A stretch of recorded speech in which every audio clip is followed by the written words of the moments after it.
નમસ્કાર વિદ્યાર્થી મિત્રો, વર્લ્ડ ઇન બોક્સના ડિજિટલ પ્લેટફોર્મ પર હું કૃતાર્થ વાઘેલા આપ સૌને આવકારું છું. આપણે દરરોજ કરંટ ભણી રહ્યા છીએ, યોજનાઓ ભણી રહ્યા છીએ અને એ તમામ પ્લેલિસ્ટ જે બંને ઇમ્પોર્ટન્ટ પ્લેલિસ્ટ છે એ તમને આ લેક્ચરના ડિસ્ક્રિપ્શન બોક્સમાં મળી રહેશે. જે લોકો આ ખાસ લેક્ચર ભણી લેવાના છે એને ખાસ ફાયદો થવાનો છે. જો કેમ કે અત્યારે આપણે ખાસ એક પ્રશ્ન થાય કે ભાઈ યોજનાઓ ક્યાંથી કરવી, તો એ યોજનાઓનું આખું પ્લેલિસ્ટ આ લેક્ચરના ડિસ્ક્રિપ્શન બોક્સમાં છે. રોજ એક નાની એવી યોજના, રોજ આપણે અડધી કલાકનો કરંટનો વિડીયો અપલોડ કરીએ છીએ અને એમાં એવા મુદ્દાઓ આપણે આવરી લઈએ છીએ કે જે પરીક્ષામાં પૂછાવા લાયક છે. બીજું એનાથી હું તમને એમ પણ કહીશ કે કઈ રીતે સવાલ બને, કઈ રીતે તમને જ્યારે બોર્ડ કોઈ સવાલ પૂછે તો ક્યાં આપણને ફસાવી લે, એ દરેક બાબતોની ચર્ચા આપણે કરીએ છીએ. તો જે લોકો ખાસ આ લેક્ચર અટેન્ડ કરી લેશે એને ઘણો બધો ફાયદો થવાનો છે. ભાઈ કરંટ અફેર્સને આપણે અવગણી ન શકીએ. અત્યારે દરેક મુદ્દાઓ, દરેક સવાલ જે પરીક્ષાની અંદર પૂછાય કાંઈક ને કંઈક કરંટ સાથે સંબંધિત હોય. સ્ટેટિક પોર્શન પણ ઇવન કરંટ સાથે સંબંધિત પૂછતા હોય છે. સમજો છો? તો આપણે વધારે સમય ન લેતા શરૂ કરીએ આજનો લેક્ચર. એ પહેલા તમારા માટે એક નાની ઇન્ફોર્મેશન કે world in box academy Junagadh ખાતે જીપીએસસીની બેચ, ખાસ જીપીએસસી ક્લાસ 1-2 માટેની બેચ કઈ જગ્યાએ? World in box academy Junagadh ખાતે. હવે જેનો સમય છે 6:30 થી 8:30નો ડેમો લેક્ચર અવેલેબલ છે. એમાં એડમિશન ઓપન છે. તમને ગુજરાતભરની નિષ્ણાંત ફેકલ્ટીઓ ત્યાં ભણાવશે. બીજું કે તમને એમાં પ્રિલિમ્સ, મેઇન્સ અને ઇન્ટરવ્યૂ ત્રણેયની પ્રિપરેશન કરાવવામાં આવશે. તો 2023 માટે જીપીએસસીની ભરતી છે, એનું કેલેન્ડર આવી ગયું છે 23-24 માટેનું. તમે એવું ઈચ્છો કે ભાઈ તમારું ફાઇનલ લિસ્ટમાં નામ હોય તો તમને પ્રિલિમ્સ, મેઇન્સ અને ઇન્ટરવ્યૂ ત્રણેયની પ્રોપર પ્રિપરેશન અહીંયા કરાવવામાં આવશે. કઈ જગ્યાએ? World in box academy Junagadh ખાતે. ક્લાસ 1-2ની બેચ. હવે થોડીક સીટો જ બાકી છે. એમાં ફ્રી ડેમો લેક્ચર પણ અવેલેબલ છે. તમારે વધારે માહિતી એના માટે જોઈતી હોય તો 75 75 003 111 પર કોલ કરીને તમે માહિતી મેળવી શકો છો. અને આ બેચ જોઈન કરવાથી તમને એક ફાયદો થશે કે તમને world in box my class application free મળશે. અને આ એપ્લિકેશનમાં 2 વિષય મેં ભણાવ્યા છે. એક મોડર્ન ઇન્ડિયન હિસ્ટ્રી એટલે કે આધુનિક ભારતનો ઇતિહાસ અને કોમ્પ્યુટર. બંને ખૂબ ઇમ્પોર્ટન્ટ વિષયો, પરીક્ષામાં પૂછાવા લાયક વિષયો અને એટલી એટ્રેક્ટિવ પીપીટી એનિમેશન આપણે એમાં ગોઠવું કે તમને દરેક મુદ્દા ત્યાં ને ત્યાં જ સમજાઈ જશે. અને પછી તમને એટલો કન્ટેન્ટ બીજી કોઈ પણ જગ્યાએ મળશે નહીં. બરાબર?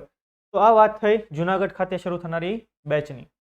હવે આપણે જોઈએ લાસ્ટ લેક્ચરમાં જે તમને સવાલ પૂછવામાં આવેલો એ સવાલ, એનો જવાબ કે તાજેતરમાં ચર્ચામાં રહેલ નિસાર ઉપગ્રહ વિશે નીચેના વિધાનો ચકાસો. તો વિધાન 1 કે તે નાસા અને ઇસરો દ્વારા સંયુક્ત રૂપે બનાવવામાં આવેલો ઉપગ્રહ છે. તો 100% વિધાન સાચું છે.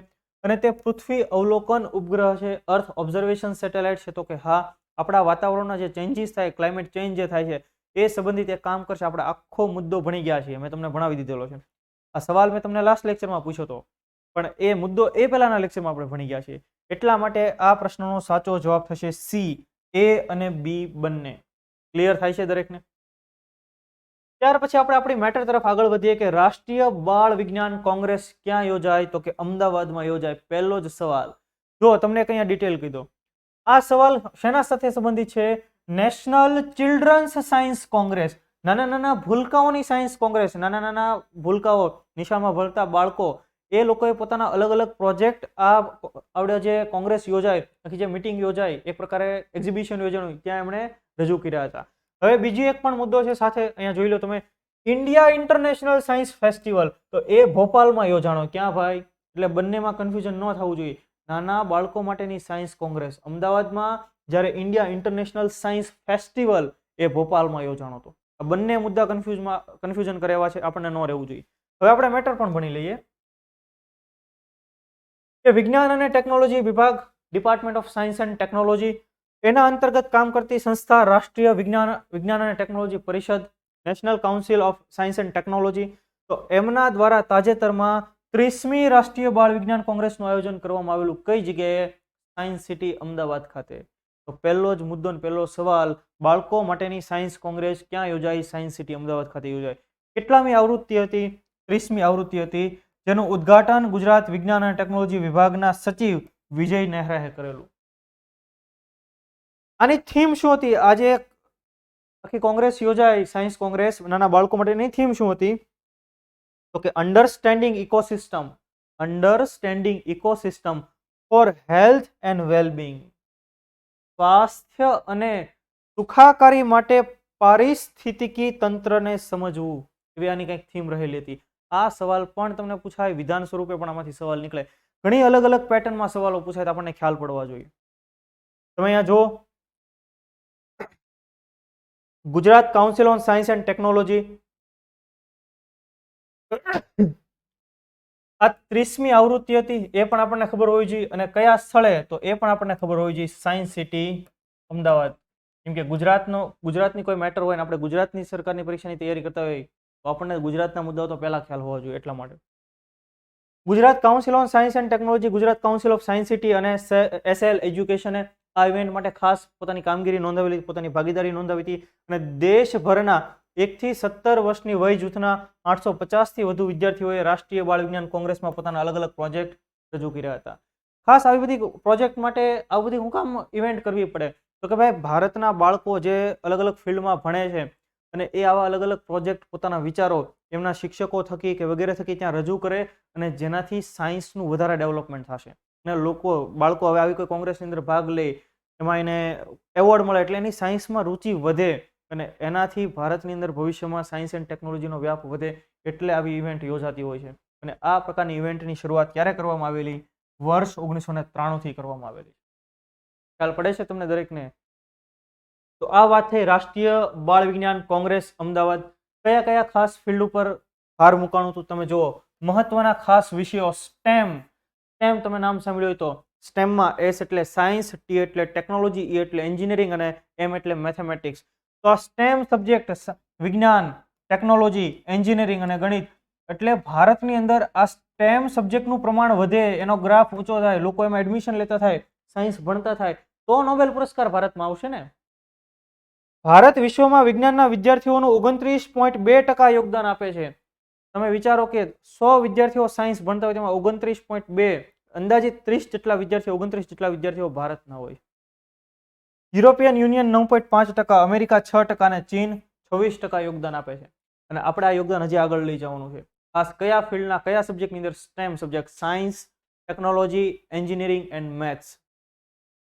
ત્યાર પછી ઇન્ડિયા ઇન્ટરનેશનલ સાયન્સ ફેસ્ટિવલ. જો તમે ઇન્ડિયા ઇન્ટરનેશનલ સાયન્સ ફેસ્ટિવલ 21 થી 24 જાન્યુઆરી 2023 યોજાણો 2023માં છે, પણ ખરેખર કહેવાય એને શું?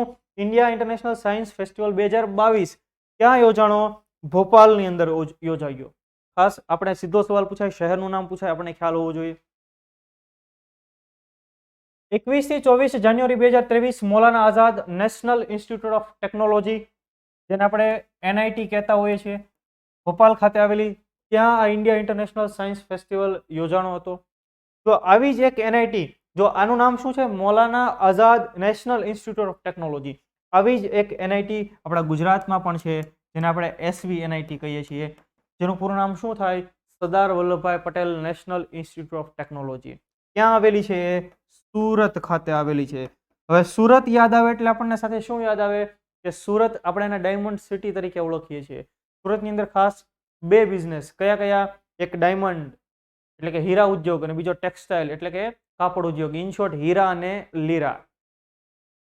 તો આ NIT ની વાત થઈ. હવે આ જે મૌલાના આઝાદ નેશનલ ઇન્સ્ટિટ્યૂટમાં યોજાય એનું ઉદ્ઘાટન મધ્યપ્રદેશના મુખ્યમંત્રી શિવરાજસિંહ ચૌહાણ અને કેન્દ્રીય વિજ્ઞાન અને ટેકનોલોજી મંત્રી ડોક્ટર જીતેન્દ્રસિંઘેનું ઉદ્ઘાટન કર્યું હતું. દરેક ડિટેલ સમજાય છે તમને? એની થીમ શું હતી? જો દરેક ઇવેન્ટ, આવી જે કોઈ ઇમ્પોર્ટન્ટ ઇવેન્ટ યોજેની થીમ હોય, અને જ્યારે આવી 4-5 થીમ પેપર સેટરને મળી જાય ને એટલી કન્ફ્યુઝન કરે એવો અઘરો સવાલ પૂછે. તો તમે જોવાની theme, marching towards Amritkaal with science, technology and innovation. કે આપણે અમૃતકાળ તરફ જઈ રહ્યા છીએ. કઈ રીતે? તો કે સાયન્સ, ટેકનોલોજી અને ઇનોવેશન, એટલે કે વિજ્ઞાન, ટેકનોલોજી અને નવીનીકરણ સાથે અમૃતકાળ તરફ કૂચ, એવી આ થીમ હતી. આ ઇવેન્ટ 2015 થી યોજાઈ, 2015 ની સ્થાપના કરવામાં આવેલી અને 2022 ની અંદર એની કેટલામી આવૃત્તિ હતી? 8મી આવૃત્તિ હતી ઇન્ડિયા ઇન્ટરનેશનલ સાયન્સ ફેસ્ટિવલ.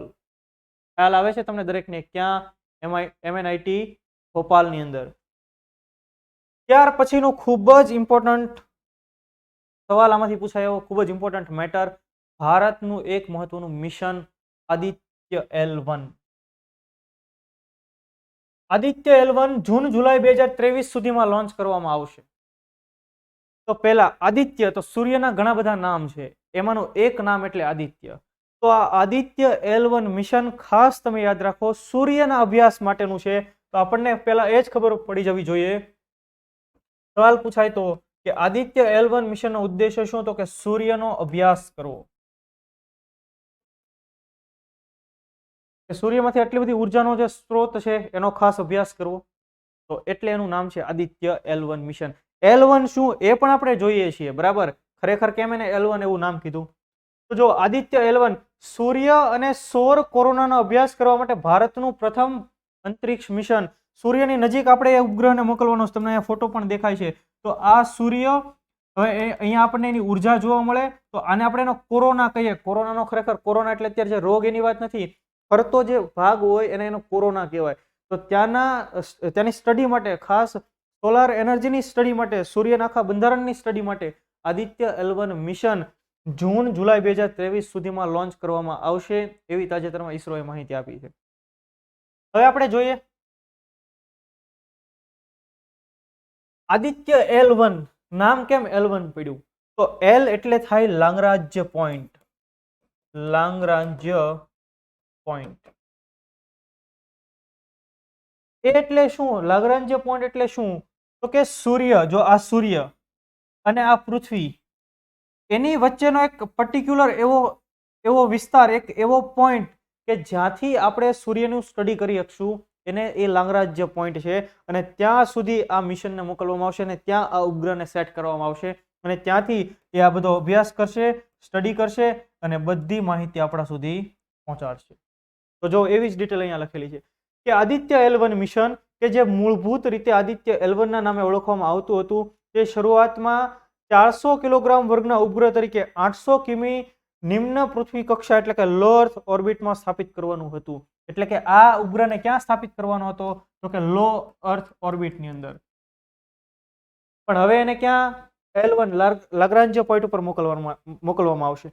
પરંતુ બાદમાં એવો નિર્ણય લેવામાં આવ્યો કે ઉપગ્રહને સૂર્ય પૃથ્વી પ્રણાલીના પહેલા લેગ્રેન્જિયન પોઈન્ટ L1 ની ચારે બાજુ એક પ્રભામંડળ કક્ષામાં લોન્ચ કરવામાં આવશે. એટલે L1 એટલે આપણે જે અહીંયા ઇમેજમાં જોયું એને અહીંયા મોકલવામાં આવશે, જેથી કરીને સૂર્યનો અભ્યાસ વધુ સરળતાથી થઈ શકે.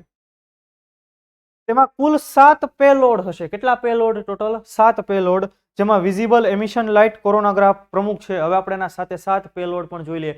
પેલોડ એટલે કાંઈ નહીં, આપણે કોઈ ફરવા જઈએ તો આપણે કેટલા થેલા લઈ જઈએ? તો કે 7 થેલા લઈ જઈશું. એમાં ઉપગ્રહ જશે, આવડો સેટેલાઇટ જશે, કેટલા નંગ હારવો લઈ જશે? તો કે 7 જેટલા અલગ અલગ ઇક્વિપમેન્ટ સાથે લઈ જશે. એને પેલોડ કહેવાય, બીજું કાંઈ નહીં, બરાબર. આપણે જવાનું હોય 100 કિલોમીટર, પણ હારો બાચકા ભરી નાખ્યા હોય, તો આ તો આગું જવાનું છે ને ખાસ. તો ત્યાં સૂર્યના ફોટા પાડવા માટે, પછી જે સૂર્યપ્રકાશ, જે સૌર કિરણો આવે છે એના સ્ટડી માટે અલગ અલગ સેન્સર. તો તમે જો સોલર અલ્ટ્રાવાયોલેટ ઇમેજિંગ ટેલિસ્કોપ, તો પેલો પેલોડ, આ પેલો થેલો, બરાબર.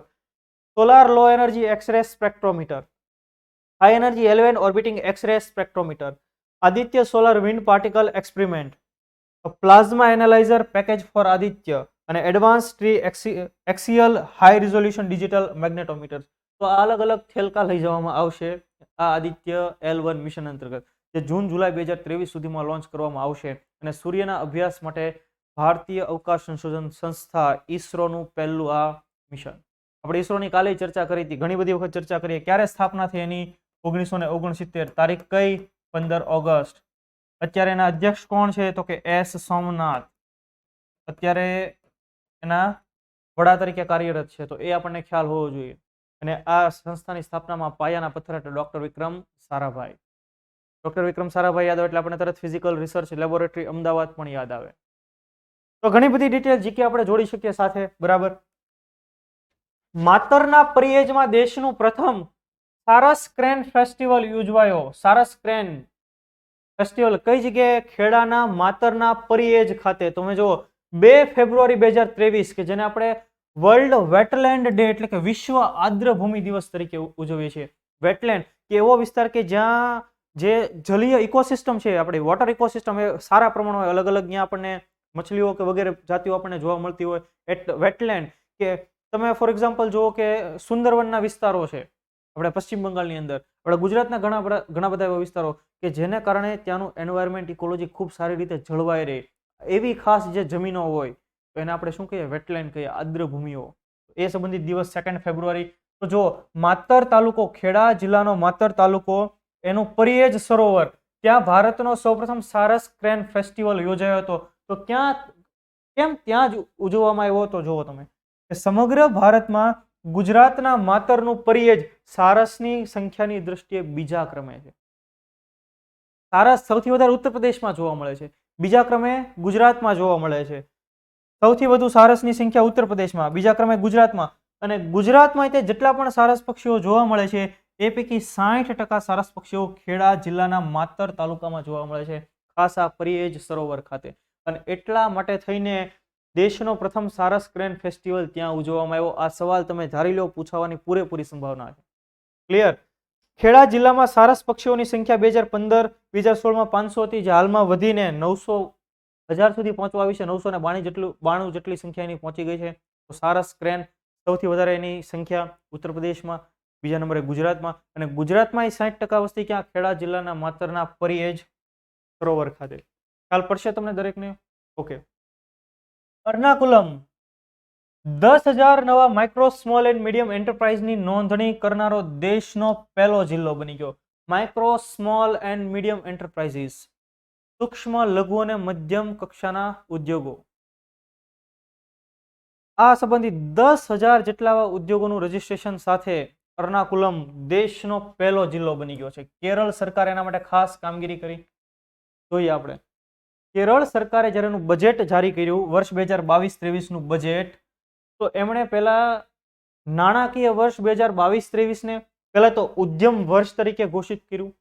કેરળ સરકારની આ પહેલી કામગીરી કે જેથી કરીને એન્ટરપ્રેન્યોર બધા આગળ આવે.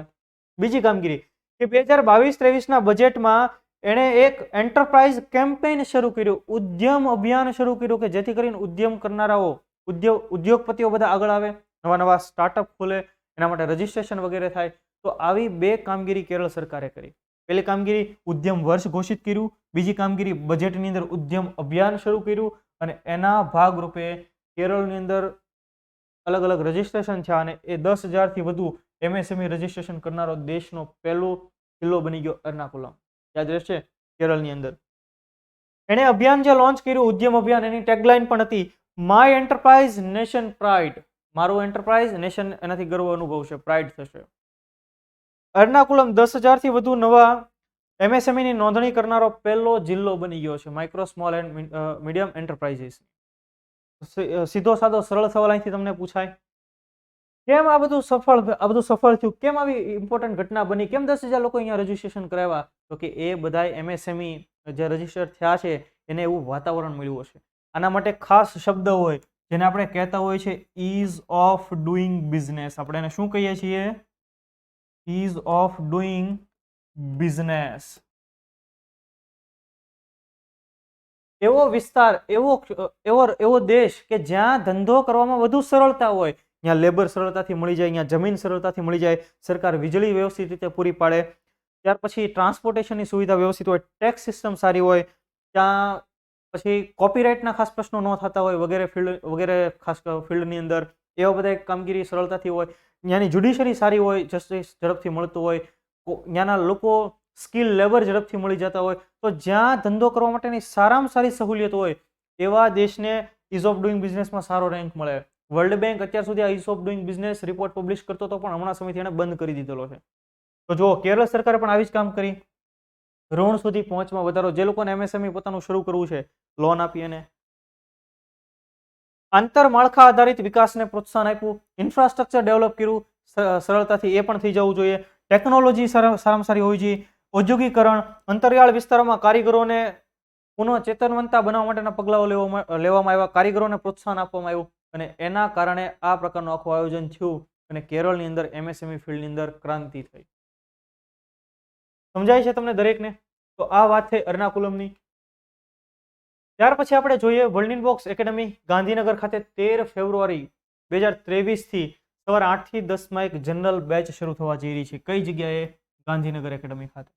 તમે જો ફેકલ્ટીના લિસ્ટ, નિર્મલ સર કમ્પ્યુટર ભણાવશે, બારોટ સર તમને રીઝનિંગ ભણાવશે, ત્યાર પછી રતિલાલ સર તમને ગુજરાતી વ્યાકરણ ભણાવશે, શિવાંગ સર તમને ભૂગોળ ભણાવશે અને મેહુલ સર તમને ગુજરાતનો ઇતિહાસ ભણાવશે.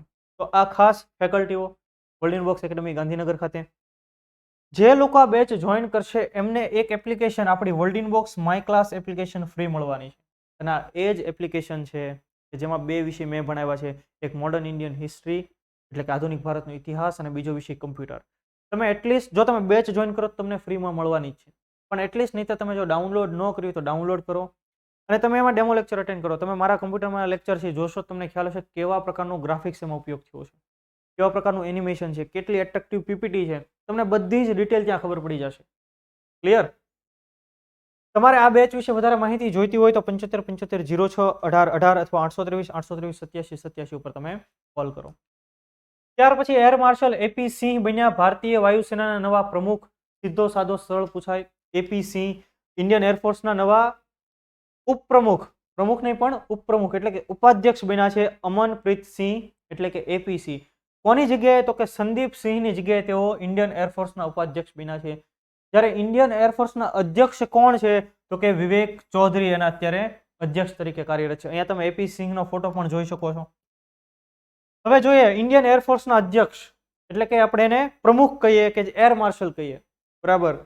એ ભારતીય એરફોર્સની અંદર વાયુસેનાની અંદર બીજો સૌથી મોટો રેન્ક છે. એને 3 સ્ટાર મળતા હોય છે. ભારતના વડાપ્રધાનની અધ્યક્ષતા હેઠળની નિયુક્તિ સમિતિ એર માર્શલની નિમણૂક કરે છે. એટલે એપોઇન્ટમેન્ટ કમિટી જેને કોણ લીડ કરે? દેશના વડાપ્રધાન, એમના દ્વારા એર માર્શલની નિયુક્તિ થતી હોય છે કે જે આપણી વાયુસેનાને લીડ કરનારા સૌથી મોટા અધિકારી હોય છે. ખ્યાલ આવે છે તમને? તો આ સિમ્પલ વન લાઇનર મુદ્દો છે. ત્યાર પછી ભોપાલના ઇસ્લામનગર ગામનું નામ બદલીને જગદીશપુર કરવામાં આવ્યું. ઇસ્લામનગર ભોપાલનું એક ગામ, એનું નામ હવે બદલાવી નાખવામાં આવ્યું જગદીશપુર. કેમ? તો કે એનું જૂનું નામ જગદીશપુર હતું એટલા માટે. જોઈએ આપણે ડિટેલ. તાજેતરમાં મધ્યપ્રદેશ સરકારે ઘોષણા કરી કે ભોપાલ જિલ્લામાં, મધ્યપ્રદેશનું કેપિટલ ભોપાલ, એ જિલ્લામાં આવેલું ગામ ઇસ્લામનગર ગામ, એનું નામ હવે જગદીશપુર કરી નાખવામાં આવ્યું. કેમ? તો કે એની સાથે ઘણી એક જૂની કહાની છે. તો જો ભોપાલ રાજ્યની સ્થાપના, અત્યારે ભલે શહેર છે પણ જે તે સમયે ભોપાલની સ્થાપના 1724 ની અંદર એક એવી માહિતી મળે છે કે 1724માં એક અફઘાન સૈનિક દોસ્ત મોહમ્મદ ખાન, તો આ દોસ્ત મોહમ્મદ ખાને એક ગામની સ્થાપના કરી વર્તમાન ભોપાલથી દૂર 10-12 કિલોમીટર દૂર, જ્યાં એક જગદીશપુર નામનું એક પોતાનું ગામ હતું ત્યાં, અને એને એનું પોતાનું પાટનગર બનાવ્યું દોસ્ત મોહમ્મદ ખાને. અને આગળ જતા એણે એનું નામકરણ કરી નાખ્યું ઇસ્લામનગર. તો જે જૂનું નામ હતું, મધ્યપ્રદેશ સરકારે અત્યારે ઘોષણા કરી કે જગદીશપુર નામનું જે ગામ છે તેનું નામ અત્યારે ઇસ્લામનગર કરી નાખવામાં આવેલું. તે સમયે એનું નામ હવે ફરી બદલાવી દેવામાં આવે છે ઇસ્લામનગરમાંથી જગદીશપુર. તો એની સ્થાપના કોણે કરી હતી? અફઘાન સૈનિક દોસ્ત મોહમ્મદ ખાને. કયા નામે? તો કે ઇસ્લામનગર તરીકે. અને એટલે જેનું જૂનું નામ હતું એ પરત આપવામાં આવ્યું છે, એવી ઘોષણા તાજેતરમાં મધ્યપ્રદેશ સરકારે કરી છે. મધ્યપ્રદેશ સરકારે હોશંગાબાદનું નામ પણ બદલી નાખ્યું, નર્મદાપુરમ કરી નાખ્યું, અને નસરુલ્લાગંજ એનું નામ પણ બદલીને ભેરુંડા કરી નાખ્યું. તો મધ્યપ્રદેશ સરકાર દ્વારા અલગ અલગ નામકરણ કે જેમાં થોડો ઘણો ફેરફાર થયો છે, એવા સવાલો પણ આપણને પરીક્ષામાં પૂછાય. હવે આપણે આજનો સવાલ જોઈએ કે નીચેના પૈકી કયા ગુજરાતીને કલા ક્ષેત્ર માટે પદ્મ પુરસ્કાર એનાયત કરવામાં આવ્યા છે? કયા વ્યક્તિને અથવા વ્યક્તિઓને પુરસ્કાર મળ્યા છે? હેમંત ચૌહાણ, ભાનુભાઈ ચિતારા, મહિપત કવિ કે આપેલ તમામ? તો તમે લોકોએ આ પ્રશ્નનો જવાબ કમેન્ટ બોક્સમાં કમેન્ટ કરવાનો છે. જો તમને નથી ખ્યાલ તો આ મુદ્દો મેં લાસ્ટ લેક્ચરમાં ભણાવ્યો છે, તો ત્યાંથી તમે લેક્ચર અટેન્ડ કરી લો અને પછી એનો આન્સર આપો. પાછલો લેક્ચર, યોજનાઓનો લેક્ચર, આપણા કરંટના લેક્ચર, એ તમામનું પ્લેલિસ્ટ તમને આ જ લેક્ચરના ડિસ્ક્રિપ્શન બોક્સમાં મળી જશે. એમાંથી જોઈને પણ તમે વિડીયો લેક્ચર જોઈ લો બધાય. અને તમે એવું ઈચ્છો કે તમારા સુધી વર્લ્ડ ઇનબોક્સના દરેક ઇનિશિયેટિવ સૌથી પહેલા પહોંચે, તો વર્લ્ડ ઇનબોક્સની આ સોશિયલ મીડિયા બધા હેન્ડલ્સ છે, એને તમે ફોલો કરો. Telegram, Instagram, Facebook, YouTube. અને તમે એવું ઈચ્છો કે ભાઈ તમારે આ લેક્ચરની પીડીએફ જોઈતી છે, તો તમને આ ટેલિગ્રામ ચેનલ પર પણ મળી જશે. ડન. તો બસ, તમને વિડીયો પસંદ આવે, કન્ટેન્ટ પસંદ આવે તો એને લાઈક કરો, શેર કરો. તો ફરી પાછા આપણે કંઈક નવા મુદ્દા સાથે નેક્સ્ટ લેક્ચરમાં ભેગા થશું. ત્યાં સુધી મને ઇજાજત આપો. જય હિન્દ, જય ભારત.